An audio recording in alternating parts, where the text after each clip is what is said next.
Iran Israel യുദ്ധം ഒരാഴ്ച പിന്നിടുമ്പോൾ കൂടുതൽ രൂക്ഷമാവുന്നതാണ് നമ്മൾ കാണുന്നത്. നേരത്തെ തന്നെ ഒരു മുന്നറിയിപ്പുമില്ലാത്ത ആക്രമണം ഇറാനുമേൽ ഇസ്രായേൽ അഴിച്ചുവിടുമ്പോൾ ഇറാനിലെ പ്രമുഖരായ പട്ടാള മേധാവികളെയും ശാസ്ത്രജ്ഞരെയും കൊന്നൊടുക്കുമ്പോൾ ഇസ്രായേൽ ഒരിക്കലും ഇത്തരത്തിൽ ഒരു വലിയ തിരിച്ചടി ലഭിക്കുമെന്ന് പ്രതീക്ഷിച്ചിരിക്കില്ല. കാരണം ഇറാൻ ഏഷ്യയിലെ തന്നെ ഏറ്റവും വലിയ ആയുധ ശക്തികളിലൊന്നാണ് എന്നുള്ളത്. ഏഷ്യയിൽ ഏറ്റവും കൂടുതൽ ഏറ്റവും ആധുനികമായ മിസൈലുകൾ കൈവശമുള്ളത് ഇറാനാണെന്നുള്ള വാസ്തവം മറന്നുകൊണ്ടാണ് നെതന്യാഹു ഇത്തരത്തിലുള്ള ഒരു സാഹസത്തിന് മുതിർന്നത് എന്നാണ് കരുതേണ്ടത്. ഇത്തരത്തിലുള്ള സാഹസത്തിന് മുതിരുന്നതിന് മറ്റൊരു കാരണം കൂടി ഉണ്ടായിരുന്നു. ഈ ആക്രമണം തുടങ്ങുന്നതിന് 2 ദിവസം മുൻപ് ഇസ്രായേൽ നെതന്യാഹുവിൻ്റെ ലിക്വിഡ് പാർട്ടിയുടെ ഗവൺമെൻറ്റിനെതിരെ ഒരു അവിശ്വാസ പ്രമേയം വന്നിരുന്നു. അതിൽ നിന്ന് കഷ്ടിയാണ് നെതന്യാഹു രക്ഷപ്പെട്ടത്. ഇല്ലായിരുന്നെങ്കിൽ അധികാരം നഷ്ടപ്പെടുമായിരുന്നു.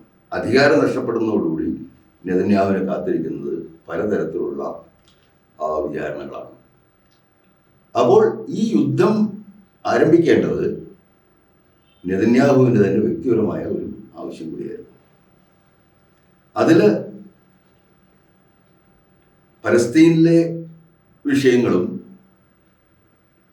അത് കൂടുതൽ സങ്കീർണമാകുക എന്നല്ലാതെ ഗാസയിലെ ജനങ്ങൾ ഈ യുദ്ധം നടക്കുന്നത് കൊണ്ട് നമ്മളത് അധികം വാർത്തകൾ വരുന്നില്ല. കഴിഞ്ഞ ദിവസവും കൂടി അനേകം സ്ത്രീകളും കുട്ടികളെയും ഭക്ഷണ വിതരണ കേന്ദ്രത്തിൽ വെടിവെച്ച് കൊല്ലുന്ന നിലപാടാണ് ഇസ്രായേൽ സ്വീകരിച്ചത്. ലെബനനിൽ ഒരു ജനാധിപത്യപരമായ പരിഹാരം എന്നുള്ള ലോകരാഷ്ട്രങ്ങളുടെ ആവശ്യത്തെ മാനിക്കാതെയാണ് ലെബനന് നേരെയുള്ള യുദ്ധം ആരംഭിച്ചത്. അതുപോലെ തന്നെ മറ്റൊരു പ്രധാന കാര്യം, ഇത്തരത്തിലൊരു നീക്കം ഇസ്രായേലിൻ്റെ ഭാഗത്തു നിന്നുണ്ടാവാനുള്ള ഏറ്റവും പ്രധാനപ്പെട്ട കാരണം യുദ്ധം തുടങ്ങുന്നതിന് 2 ദിവസത്തിന് ശേഷം യുദ്ധം തുടങ്ങിയ 2 ദിവസത്തിന് ശേഷം നടക്കാനിരുന്ന അമേരിക്കയും ഇറാനുമായുള്ള 6ാം വട്ട ആണവ ചർച്ചകളാണ്. ആ ചർച്ചകളിൽ പുരോഗതി ഉണ്ടാവുകയും ഒരു ഉടമ്പടിയിൽ ഈ രാജ്യങ്ങൾ കരാറിൽ എത്തിച്ചേരുകയായിരുന്നെങ്കിൽ അത് ആ മേഖലയിൽ ഇറാന്റെ പ്രാധാന്യം കൂടുതൽ വർദ്ധിപ്പിക്കുകയും അതുപോലെ ഇസ്രായേലിൻ്റെ അമേരിക്കയുമായിട്ടുള്ള ബന്ധത്തിൽ തന്നെ വളരെയധികം ക്ഷതം സംഭവിക്കുകയും ചെയ്യുമായിരുന്നു. അപ്പോൾ 2 രീതിയിൽ, ഒന്ന് ഈ അവിശ്വാസ പ്രമേയം പോലുള്ള കാര്യങ്ങളിൽ നിന്ന് രക്ഷപ്പെടാൻ, അതുപോലെ തന്നെ അമേരിക്കയും ഇറാനുമായുള്ള നയതന്ത്ര ബന്ധം മെച്ചപ്പെടുന്നത് തടയാൻ, ഇത്തരം പല ലക്ഷ്യങ്ങളോടുകൂടിയാണ് ഇസ്രായേൽ ഈ ആക്രമണത്തിന് മുതിർന്നത്. പക്ഷേ സംഭവിച്ചെന്താണ്? ഈ വളരെ എളുപ്പത്തിൽ ഈ ആക്രമണം കഴിയുമെന്നും ഇറാൻ തോറ്റു പിന്മാറുമെന്നും ധരിച്ചിരുന്നവരെല്ലാം വിസ്മയിപ്പിച്ചുകൊണ്ട് ഇറാൻ കനത്ത തോതിൽ തിരിച്ചടിച്ചുകൊണ്ടിരിക്കുകയാണ്.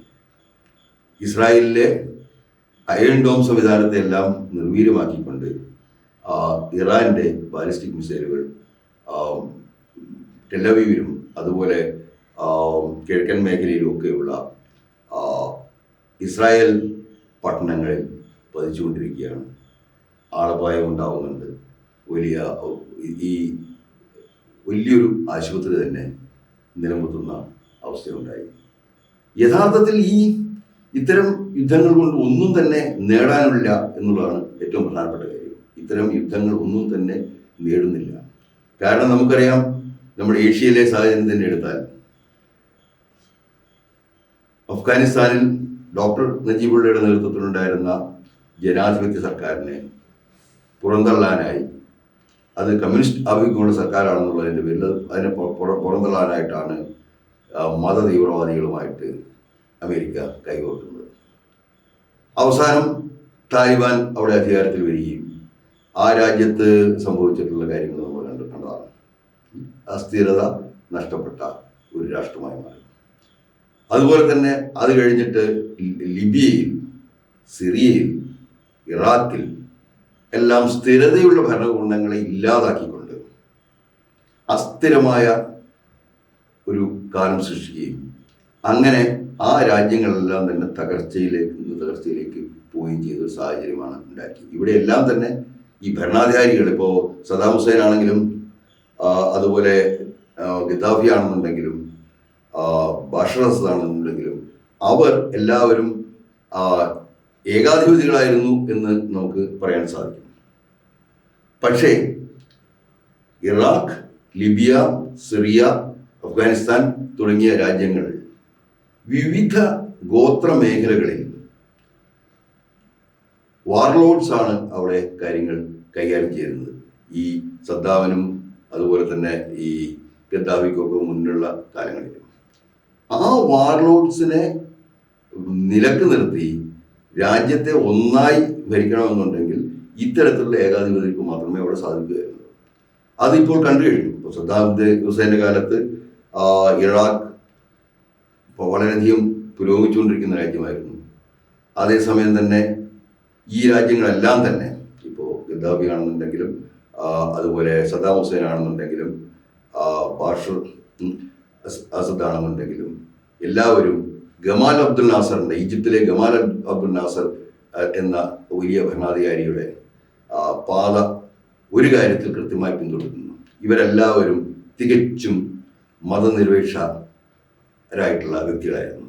അതുകൊണ്ട് തന്നെ അവർക്ക് അവിടെയുള്ള വിവിധ വിഭാഗങ്ങളെ ഒരുമിച്ച് കൊണ്ടുപോകാൻ സാധിച്ചു. അമേരിക്കയുടെ ഇത്തരത്തിലുള്ള നയ വൈകല്യങ്ങൾ കാരണമാണ് ഈ രാജ്യങ്ങളിലെല്ലാം തന്നെ സ്ഥിരതയുള്ള ഭരണകൂടം ഇല്ലാതാവുകയും പകരം പല യുദ്ധപ്രഭുക്കന്മാരുടെ കീഴിലുള്ള ചിഹ്ന പ്രദേശങ്ങളായിട്ട് ആ രാജ്യങ്ങൾ മാറുകയും ചെയ്തു.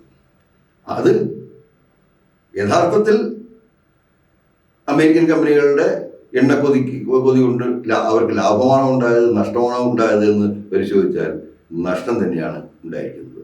ഇറാന്റെ കാര്യത്തിലും ആ രീതിയിൽ തന്നെയാണ് സംഭവിക്കാൻ പോകുന്നത്. ഇപ്പോൾ ഹൊർമുസ കടലിടുക്കിലൂടെ ഉള്ള ചരക്ക് നിന്ന് കഴിഞ്ഞിട്ടുണ്ടെങ്കിൽ ലോകത്തിലെ പ്രധാന പ്രദേശങ്ങളിലേക്കുള്ള എണ്ണ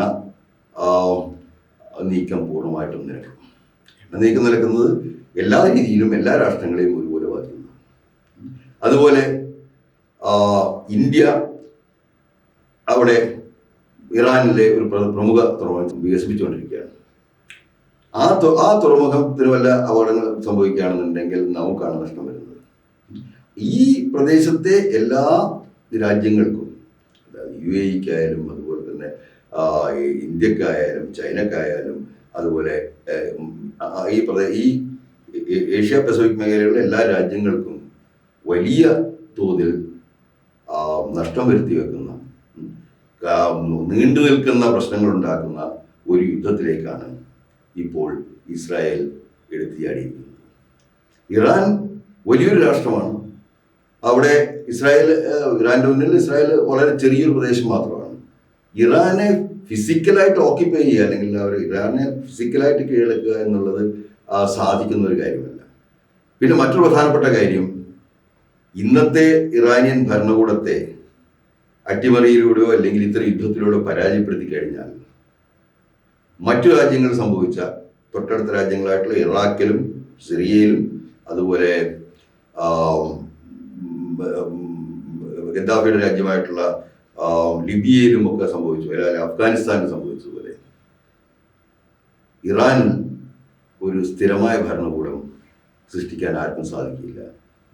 ഇറാനും ഇതുപോലെ വിവിധ വർഗങ്ങളും വിവിധ ദേശീയതയുമുള്ള സ്ഥലമാണ്. അപ്പോൾ ഈ രീതിയിൽ പല പ്രദേശങ്ങൾ പല വാർലോഡ്സിൻ്റെ കയ്യിൽ പോകും. അതോടുകൂടി ആ മധ്യേഷ്യ ആകെ തന്നെ വലിയ അനിശ്ചിതാവസ്ഥയിലേക്ക് പോകുന്ന സ്ഥിതി ഉണ്ടാവും. ഇത്തരത്തിലുള്ള യുദ്ധങ്ങൾ പ്രോത്സാഹിപ്പിക്കുന്നത് യഥാർത്ഥത്തിൽ രാഷ്ട്രീയമായ പക്വതയില്ലായ്മയാണ്. ഇക്കാര്യങ്ങൾ ട്രംപിനെ ഉപദേശിക്കാൻ ആളുകളുണ്ടോ ഇല്ലാത്തതാണോ അല്ല, ഇനി ഇത്തരം കാര്യങ്ങളിൽ വരുംവരായികൾ ചിന്തിക്കാത്തതാണോ കാര്യം എന്നുള്ളതാണ് നമുക്ക് മനസ്സിലാവാത്തത്.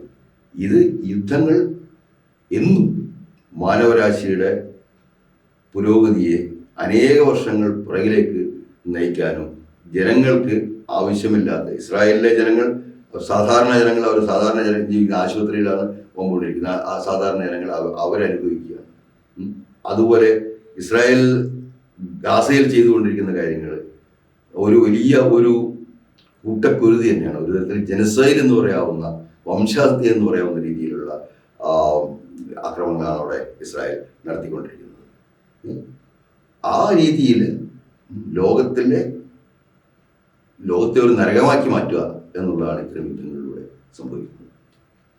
ഇനി ഇത് വളർന്ന് ഒരു മൂന്നാം ലോകമഹായുദ്ധത്തിലേക്ക് പോകാനുള്ള എല്ലാ തീപ്പൊരിയും ഇപ്പോൾ നടക്കുന്ന യുദ്ധത്തിലുണ്ട്.